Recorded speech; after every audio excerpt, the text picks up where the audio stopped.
Hi friends, ಇವತ್ತು ಹಸಿ ತೊಗರಿಕಾಳು ಸಾಂಬಾರು ಹೇಗೆ ಮಾಡೋದು ಅಂತ ನೋಡೋಣ. ಮೊದಲನೇ ಬಾರಿ ನಮ್ಮ ಚಾನಲ್ ನೋಡ್ತೀರಾ, ಪ್ಲೀಸ್ ಸಬ್ಸ್ಕ್ರೈಬ್ ಮಾಡಿ, ನಮ್ಮ ಚಾನಲ್ಗೆ ಸಪೋರ್ಟ್ ಮಾಡಿ. ನಾನು ಒಂದು ಅರ್ಧ ಕೆಜಿಯಷ್ಟು ತೊಗರಿಕಾಯಿ ತೊಗೊಂಡು ಸುಲಿದಿಟ್ಕೊಂಡಿದ್ದೀನಿ.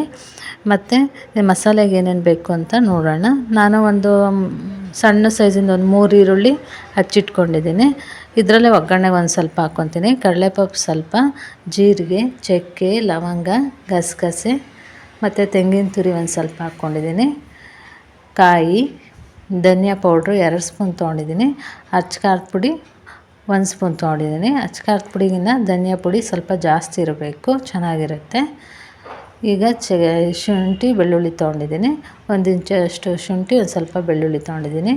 ಮೀಡಿಯಮ್ ಸೈಜಿಂದ 2 ಟೊಮೊಟೊ ಹಚ್ಚಿಟ್ಕೊಂಡಿದ್ದೀನಿ. ಒಗ್ಗರಣೆಗೆ ಟೊಮೊಟೊ ಇದನ್ನೇ ಹಾಕ್ಕೊತೀನಿ. ಮತ್ತು ಆಲೂಗೆಡ್ಡೆನೂ ಬದನೆಕಾಯಿ ಹಚ್ಬಿಟ್ಟು ನೀರಲ್ಲಿ ಹಾಕ್ಕೊಂಡಿದ್ದೀನಿ. ಈಗ ಇದನ್ನೆಲ್ಲ ರುಬ್ಕೊಳ್ಳೋಣ. ಅದರಲ್ಲಿ ಒಂದು ಸ್ವಲ್ಪ ಈರುಳ್ಳಿ, ಟೊಮೊಟೊ ಮಾತ್ರ ಒಗ್ಗರಣೆಗೆ ಇರಿಸ್ಕೊಂಡು ಇನ್ನೆಲ್ಲ ಹಾಕಿ ರುಬ್ಕೊತಾ ಇದ್ದೀನಿ. ನುಣ್ಣಗೆ ರುಬ್ಕೋಬೇಕು. ನುಣ್ಣಗೆ ರುಬ್ಕೊಂಡು ಚೆನ್ನಾಗಾಗುತ್ತೆ ಸಾಂಬಾರು. ಮತ್ತು ತೊಗರಿ ಕಾಳಿಗೆ ಮಸಾಲೆ ಇಟ್ಟು ಮಾಡಿದ್ರೇ ಚೆನ್ನಾಗಾಗೋದು. ನೋಡಿ, ಇದ್ರಾಗ ಟೊಮೊಟೊದಲ್ಲಿ ಸ್ವಲ್ಪ ಉಳಿಸ್ಕೊತಾ ಇದ್ದೀನಿ ಒಗ್ಗರಣೆಗೆ. ಈರುಳ್ಳಿ, ಟೊಮೊಟೊ ಸ್ವಲ್ಪ ಉಳಿಸ್ಕೊಂಡಿದ್ದೀನಿ. ಈಗ ಇಷ್ಟನ್ನು ಈಗ ಚೆನ್ನಾಗಿ ರುಬ್ಕೊಳ್ಳೋಣ. ಅಷ್ಟರಲ್ಲಿ ಒಗ್ಗರಣೆ ಹಾಕ್ಕೊತಾ ಇದ್ದೀನಿ. ನಾನಿವತ್ತು ಕುಕ್ಕರಲ್ಲೇ ಮಾಡ್ತಾಯಿದ್ದೀನಿ. ಒಂದು 2 ಸ್ಪೂನಷ್ಟು ಎಣ್ಣೆ ಹಾಕಿ, ಎಣ್ಣೆ ಕಾದ ನಂತರ ಸಾಸಿವೆ ಹಾಕಿದ್ದೀನಿ. ಸಾಸಿವೆ ಸಿಡಿದ ನಂತರ ಕರ್ಬೇವಿನ ಸೊಪ್ಪು ಹಾಕಿ, ಈರುಳ್ಳಿ ತೆಗೆದಿಟ್ಕೊಂಡಿದ್ನಲ್ಲ ಅದನ್ನು ಸಹ ಹಾಕ್ಕೊಂಡಿದ್ದೀನಿ.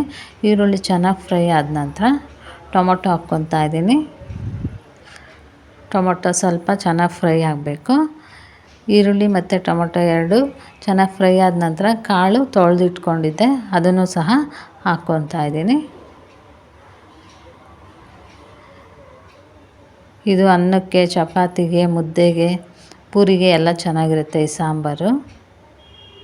ನೋಡಿ, ಈಗ ಇದಕ್ಕೇ ಒಗ್ಗರಣೆಗೆ ಆಲೂಗೆಡ್ಡೆ, ಬದನೆಕಾಯಿ ಹಾಕ್ಕೊಳೋದ್ರಿಂದ ಕದ್ರಲ್ಲ. ಕುಕ್ಕರಲ್ಲಿ ಕೂಗಿಸಿದ್ರೂ ಕದ್ರಲ್ಲ, ಹಂಗೆ ಇರುತ್ತೆ. ಮತ್ತು ಟೇಸ್ಟು ಚೆನ್ನಾಗಿರುತ್ತೆ. ಈಗ ಇಷ್ಟಾದ ನಂತರ ಈ ಮಸಾಲ ರುಬ್ಬಿಟ್ಕೊಂಡಿದ್ವಲ್ಲ ಅದನ್ನು ಹಾಕ್ಕೊತಾ ಇದ್ದೀನಿ. ಮಸಾಲ ಹಾಕ್ಕೊಂಡು ಅದು ಚೆನ್ನಾಗಿ ಕುದಿಬೇಕು. ಮಸಾಲ ಒಂದು ಸ್ವಲ್ಪ ಕುದ ನಂತರ ಈ ಮಿಕ್ಸಿ ಜಾರ್ಗೆ ಒಂದು ಸ್ವಲ್ಪ ನೀರು ಹಾಕ್ಕೊಂಡು ತೊಳ್ಕೊಂಡು ಅದನ್ನೇ ಹಾಕ್ಕೊತಾ ಇದ್ದೀನಿ. ಮಸಾಲೆ ಸಾಂಬಾರು ಸ್ವಲ್ಪ ಗಟ್ಟಿ ಇರಬೇಕು, ಆವಾಗ ಚೆನ್ನಾಗಿರುತ್ತೆ. ಈಗ ರುಚಿಗೆ ತಕ್ಕಷ್ಟು ಉಪ್ಪು ಹಾಕ್ಕೊತಾ ಇದ್ದೀನಿ. ಉಪ್ಪೆಲ್ಲ ಹಾಕ್ಕೊಂಡು ಒಂದು ರೌಂಡ್ ಮಿಕ್ಸ್ ಮಾಡ್ಕೊತೀನಿ. ಮಿಕ್ಸ್ ಮಾಡಿದ ನಂತರ ಕುದಿ ಬಂದಮೇಲೆ ನೀರು ಹಾಕ್ಕೊತಾ ಇದ್ದೀನಿ. ಒಂದು ಕುದಿ ಬಂದಮೇಲೆ ಸಾಂಬಾರಿಗೆ ಎಷ್ಟು ಬೇಕೋ ಅಷ್ಟು ನೋಡಿಕೊಂಡು ನೀರು ಹಾಕ್ಕೊಂಡು ಮಿಕ್ಸ್ ಮಾಡ್ಕೊತಾ ಇದ್ದೀನಿ. ಈಗ ಎಲ್ಲ ಹಾಕಿದ್ದಾಗಿದೆ. ಈಗ ಕುಕ್ಕರ್ ಕ್ಲೋಸ್ ಮಾಡಿ 1 ವಿಷಲ್ ಅಥವಾ 2 ವಿಷಲ್ ಕೂಗಿಸಿದ್ರೆ ಸಾಕಾಗಿರುತ್ತೆ. ಬೇಗ ಬೆಂದ್ಬಿಡುತ್ತೆ. ಹಸಿ ಕಾಳಾದ್ರಿಂದ 1 ವಿಷಲ್ ಕೂಗಿಸಿದ್ರೆ ಸಾಕಾಗುತ್ತೆ. ನೋಡಿ, ಈಗ ಕೂಗಿಸಿದ್ದೀನಿ. ನೋಡಿ, ಸಾಂಬಾರು ರೆಡಿಯಾಗಿದೆ. ಇದು ತುಂಬ ಟೇಸ್ಟಿಯಾಗಿರುತ್ತೆ. ಈ ವಿಡಿಯೋ ಇಷ್ಟ ಆದಲ್ಲಿ ಪ್ಲೀಸ್ ಸಬ್ಸ್ಕ್ರೈಬ್ ಮಾಡಿ, ನಮ್ಮ ಚಾನಲ್ಗೆ ಸಪೋರ್ಟ್ ಮಾಡಿ ಪ್ಲೀಸ್. Thank you.